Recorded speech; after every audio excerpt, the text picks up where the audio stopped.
Chattanooga, Tennessee, David Tulis. I really appreciate that moniker, David Tulis, here with a bow tie. And since there are not many people who wear them, you, my listener, wearing the open collar, or maybe the T-shirt, or maybe the regular tie, you can be the smartest in your category of male neckwear by just tuning in here for a few minutes every day to the David Tulis program at Nooga Radio, brought to you by Clay Whitaker, the sharpest attorney in Chattanooga at the Jim McCoon Law Firm. We argue for loving your neighbor and buying local. Now, here's a story about something that you can't buy, okay? It's something that's given away freely to you, and the more you learn about it, the less you want to be the recipient of said gift. And that gift is a form of official pollution that we're kept in the dark about because it serves public policy and it serves national security interests to not know anything about it.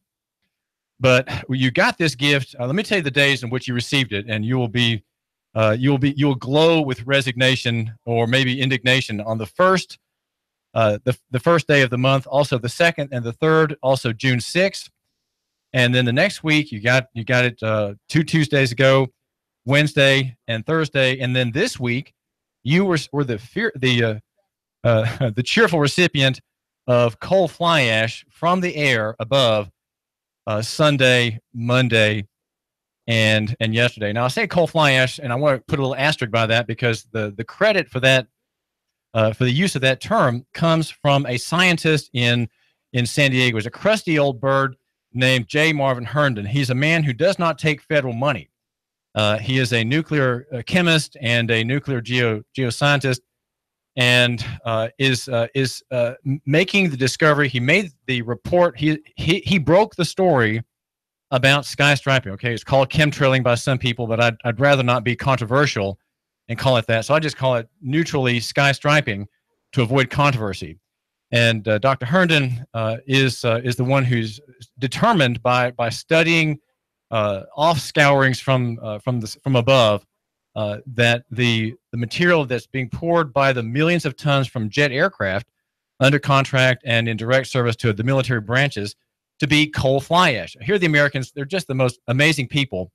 They recycle everything, including industrial utility waste with its many heavy toxic metals and other things, is now being put into the sky intentionally.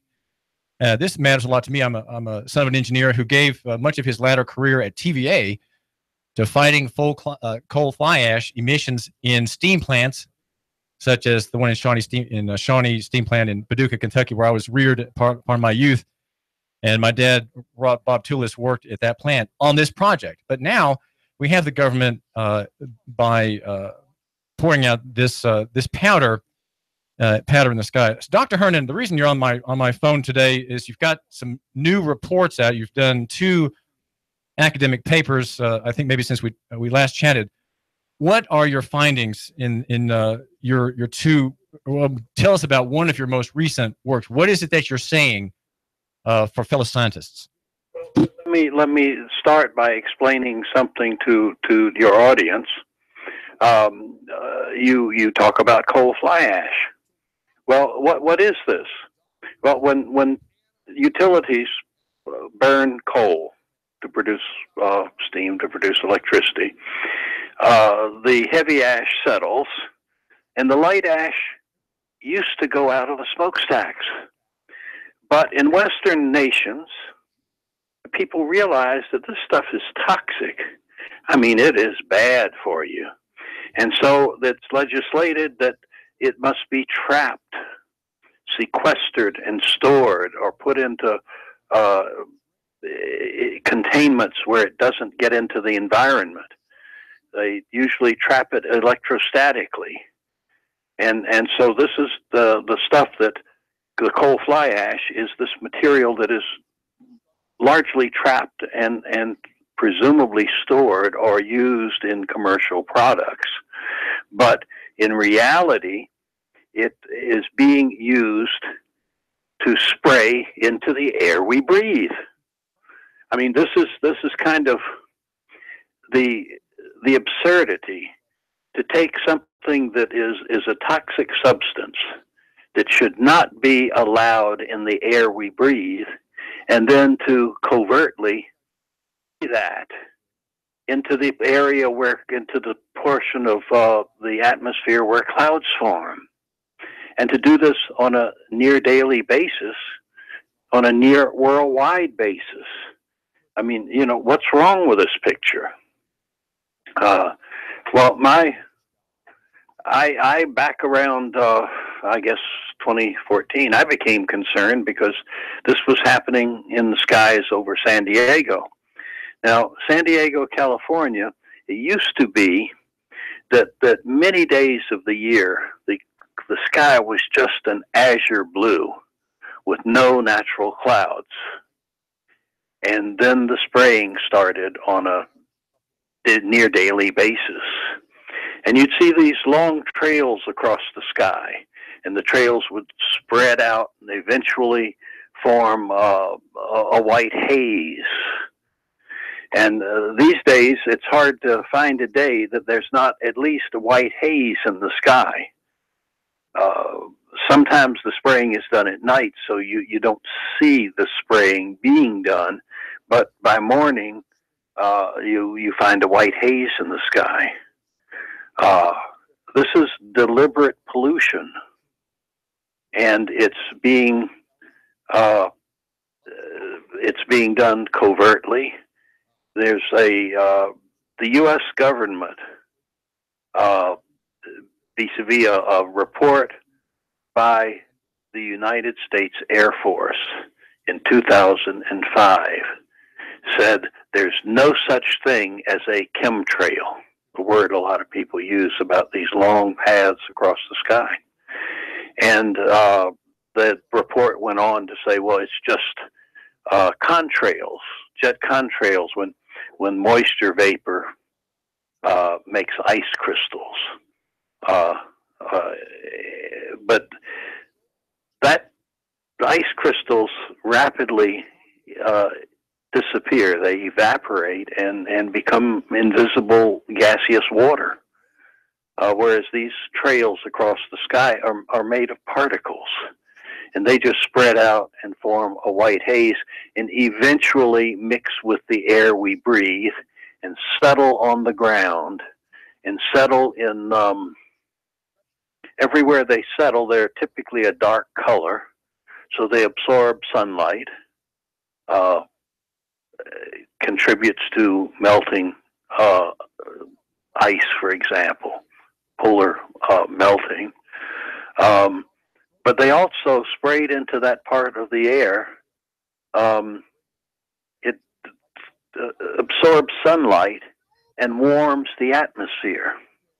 It also keeps the heat that the Earth receives and usually radiates back into space. It makes that difficult to be radiated back into space. It also retards the fall of rain until clouds get so overburdened with moisture that they cut loose in torrential downpours and storms. I mean, this is a weather modification mechanism. Well, your description just now, J. Marvin Herndon, of the drying out properties of these speckles, mass deposits of specks, reminds me of Roundup. Roundup is a desiccant. It's was trademarked to Monsanto, and then it went public. And what that does, it changes the interior life of the plant to just dry everything up. Sky striping is a desiccant, right? It dries up rain clouds. It dries up rain systems. Yeah, how it works is interesting. There's two ways that it works. The one way is you have in clouds, you have all of these tiny little droplets, and they have to get together and coalesce to become drops that are big enough, massive enough to fall to Earth. Well, the particles they put up there block the little droplets from being able to get together. And so they remain little droplets that are not massive enough to fall to Earth. That's one way. The other way is that the coal fly ash formed in the above the furnace in a hot, dry environment. So they are, the word is anhydrous, meaning without water. And so they absorb water. And in fact, water leaches chemicals out of them and becomes part of the moisture. And so that's another way. So yeah, it's a drying process. It prevents the fall of rain. Well, often over Hamilton County, we have these systems where storms are said to be coming, and then the day before or the day of, you have heavy sky striping, and then the storm often, as I've made note to my listener, passes over full of anger and darkness, just brooding all over the city with hardly any rain at all. And then by the day's over, it's sunny and bright as it was before. The storm passes over the city, doesn't drop anything, and I know it's just coincidence that you have the sky striping. No, it's not coincidence. Okay. We see the same thing in San Diego. As soon as you hear a radio report saying that we expect rain in a couple of days, you look up in the sky, and all of a sudden there the jets spraying for the same reason. It's not a coincidence. It's a very deliberate action. So somewhere there are people, Dr. Herndon, who have software, and they're trying to get certain things to happen in certain locations. They've got plans, they have agendas, and what is behind the phenomenon? Why would anybody say, well, we don't want rain to fall in Hamilton County tomorrow, so we're going to sky stripe today? Let me give you a little mini history about this. After World War II, the seeding of clouds was discovered. It was discovered that if you put dry ice, solid carbon dioxide, or silver iodide in clouds, it can help them to nucleate, help those little droplets to get together to become massive enough to fall. So that's the concept of seeding clouds to produce rain. That was used during the Vietnam War to prolong the monsoon season, to cause heavy rainfall on the Ho Chi Minh Trail, to inhibit the movement of troops and materials. This is the first step in learning to control the weather. The next step was learning how to inhibit the fall of rain, how to cause a drought, and that's what the idea of putting up a pollutant material. It could be a lot of substances that would normally come under the category of pollution would do that. But coal fly ash is convenient, it's cheap, it's readily available, and it also has some other benefits that are useful for weather control. So that's the sort of the military wanting to develop this whole concept. Now, something that nobody wants to talk about. You see, if it were just simply military developing a technology, they would do isolated experiments. Okay, in some region at some period of time, they would do spraying to change the weather. But what is happening is that the spraying is taking place on a near daily basis, not only across the U.S., but Canada, throughout Europe, Australia. I mean, this is a near global phenomenon. I've seen it in India, of all places, one of the most polluted atmospheres in the world, and they're spraying coal fly ash. There are other agendas involved, and the military, of course, is very eager to take advantage of the opportunity to do this, because the military wants to develop military useful technologies.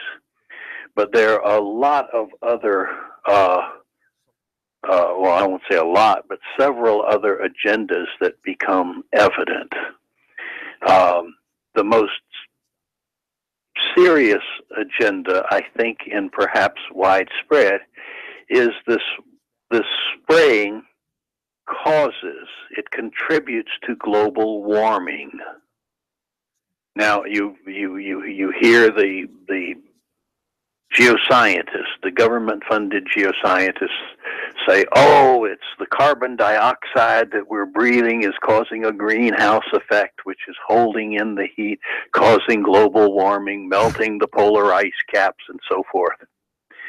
But the geoscience community has been totally dishonest, and this includes the United Nations Intergovernmental Panel on Climate Change.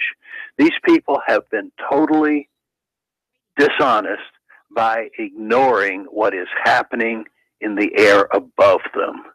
They turn a blind eye.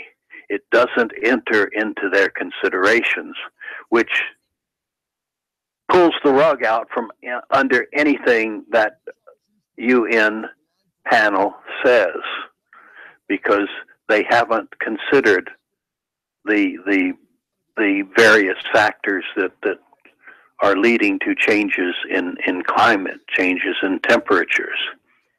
So the one consequence is to cause global warming and blame it on CO2.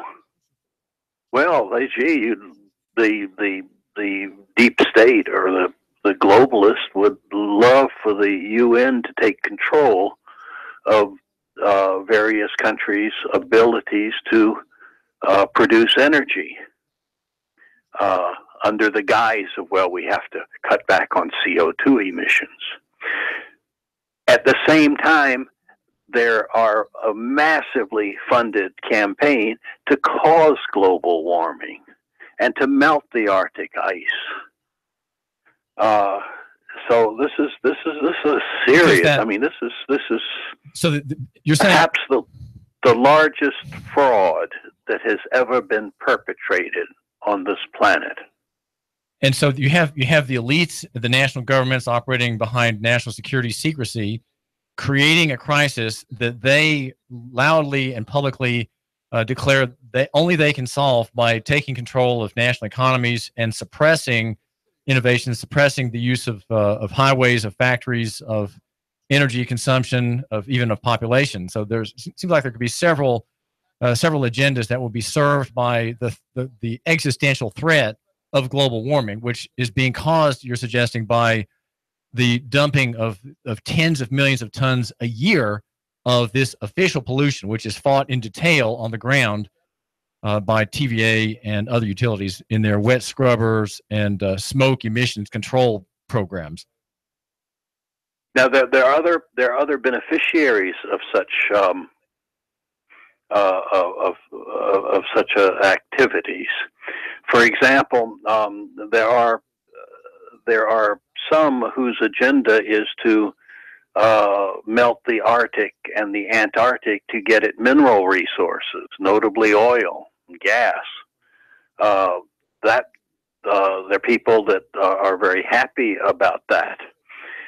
One thing I don't understand is, from a military standpoint, this whole thing does not make a bit of sense for the following reason. On a large scale, I mean, we have, as a country, we have enemies. Of course, the terrorists, one category of enemy. But potential enemies are the Republic of China, for example, and Russia. I mean, these are huge countries that we'd like to have friendly relationships with, but we also have to be prepared to engage them in military actions if it becomes necessary. Well, one of Russia's big problems is that they only have, I think, one port that is open all year round, not icebound. And so we're benefiting the Russians to a huge degree by causing the Arctic to melt, causing the ice to melt in those frozen ports that the Russians have. So it seems to me sort of counterproductive for the military. But there's kind of a national and maybe international insanity in this whole business. This is David Tulis. We're talking with Dr. J. Marvin Herndon, who is a nuclear chemist and nuclear geoscientist who does not take federal money. And he's with us from San Diego up early. We're talking about skystriping, a global phenomenon. We've had it for the past 3 days, not today that I can see here over Hamilton County. Yesterday was the 10th day of cloud creating process over the skies over Chattanooga. We'll be back. I've got some important messages. This is David Tulis at Nooga Radio, AM 1240 and FM 92.7. I thank you for your time. In-depth traffic, news, and information. Mornings on Nooga Radio, AM 1240 and 92.7 FM. The Tennessee Valley's news